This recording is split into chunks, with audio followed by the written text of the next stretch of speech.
नमस्कार दोस्तों, मैं अंकुर उपाध्याय स्वागत करता हूं आप सभी का एक बार फिर से अपनी नई वीडियो में।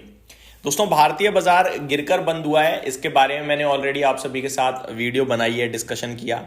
आखिरी के एक घंटे में ऐसा क्या हुआ कि बाजार डे हाई से डे लो चला गया। ये आप सभी के दिमाग में कहीं ना कहीं एक सवाल होगा कि आखिरी के एक घंटे हम लोग ना मॉर्निंग में गिर के रिकवर हो रहे थे, अच्छा रिकवर हो रहे थे, धीरे धीरे धीरे धीरे ऊपर जा रहे थे। फिर अचानक ऐसा क्या हो गया कि भारतीय बाजार टूट गया और डे लो पे बंद हुआ है।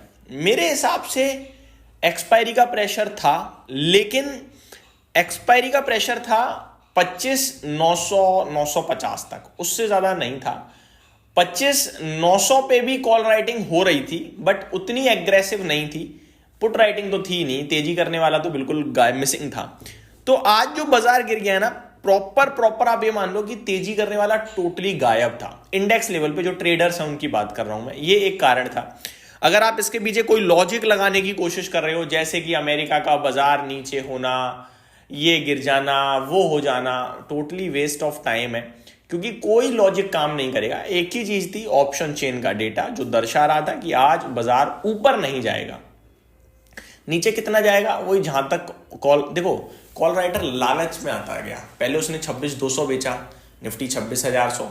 उसने 26,100 बेचा, निफ्टी 26,000। उसने 26,000 बेचा, निफ्टी 25,900। उसने 25,900 बेचा, निफ्टी 25,800, 84 बंद हो गया। ये हुआ है, कॉल राइटर ने हर एक स्ट्राइक प्राइस से कॉल की वैल्यू डिके करवाई, पैसा बनाया, चला गया घर। कल से जो स्ट्रेंथ है बाजार की, उस स्ट्रेंथ पे बाजार ट्रेड करेगा, एंड दैट्स इट। और स्ट्रेंथ बाजार की क्या है? तेजी, ऐसा मेरा मानना है। तो आप तेजी के लिए पूरी तरीके से तैयार रहिए और कल से बाजार ऊपर आना चाहिए।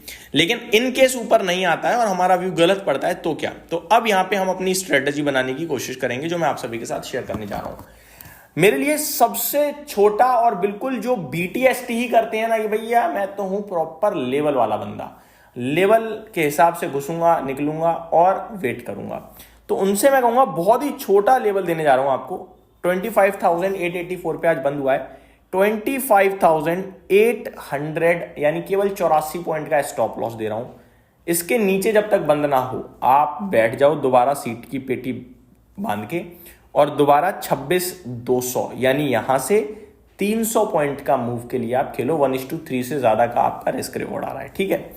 जो मीडियम टर्म है, इंडेक्स की बात चल रही है दोस्तों अभी, उनसे कहना चाहूंगा 25,500 ये आपके लिए सपोर्ट के रूप में काम करना चाहिए, और ऊपर में 26,400 का लेवल आपको दिख सकता है। और लॉन्ग टर्म के लिए तो फिर बुलिश ही बुलिश है, उसमें कोई दिक्कत है ही नहीं है, मैं आपके साथ लगातार शेयर करता रहा हूं। अब आ जाते हैं स्टॉक्स पे। तो आज ना निफ्टी तो एक्सपायरी का प्रेशर झेल रहा था और उसका शिकार भी हुआ है, लेकिन ब्रॉडर मार्केट में कोई इशू, कोई दिक्कत था नहीं। जैसे कि मिड कैप 1.3% ऊपर था, स्मॉल कैप भी पॉजिटिव था, मार्केट ब्रेथ भी पॉजिटिव थी।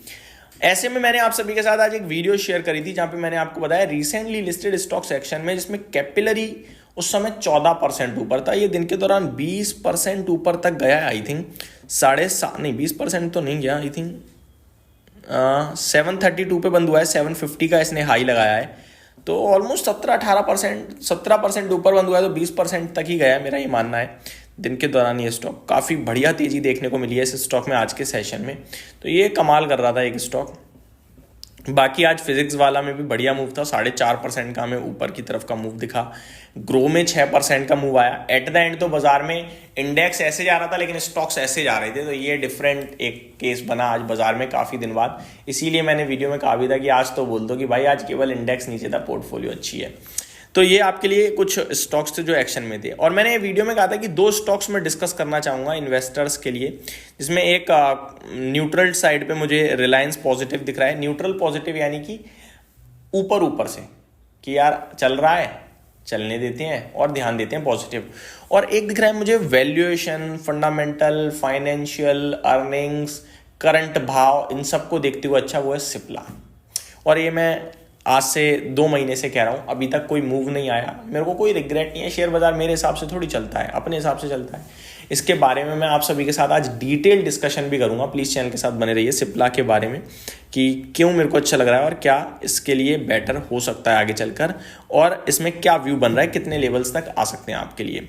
तो ये कुछ स्टॉक्स हैं जो अच्छा कर रहे हैं। बाकी आप सभी को कुछ और इंटरेस्टिंग चीज़ें बताना चाहूँगा। ब्रोकरेज हाउसेस की मॉर्निंग में काफ़ी स्टॉक्स पे रिपोर्ट आई थी। वो रिपोर्ट मैं अपने दूसरे चैनल पे तो शेयर करता हूँ, लेकिन इस पे नहीं करता हूँ। यहाँ पे भी मैं आप सभी के साथ शेयर करना चाहूँगा। पहले मैं आपको बताना चाहता हूँ, विशाल मेगा मार्ट के लिए एक खबर है। कंपनी के जो प्रमोटर हैं केदारा कैपिटल, ये करीब 13% स्टेक जो है वो बेच सकते हैं एक ब्लॉक डील में। तो ये एक अपडेट आते हुए दिख रही है। अगर ऐसा होता है तो डेफिनेटली विशाल मेगा मार्ट आपके लिए एक्शन में रहेगा।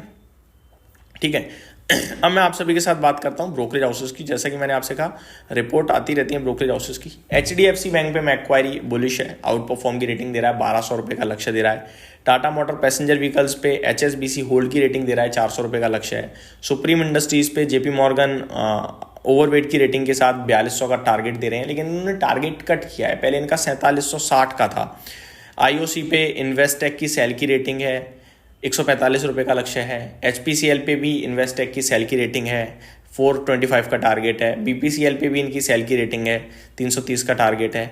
जेफरीज की ल्यूपिन पे बाई की रेटिंग है, 2300 रुपये का लक्ष्य है। LG इलेक्ट्रॉनिक्स पे जेफरीज ने बाई की रेटिंग इनिशिएट करी है और टारगेट दिया 1900 रुपये का।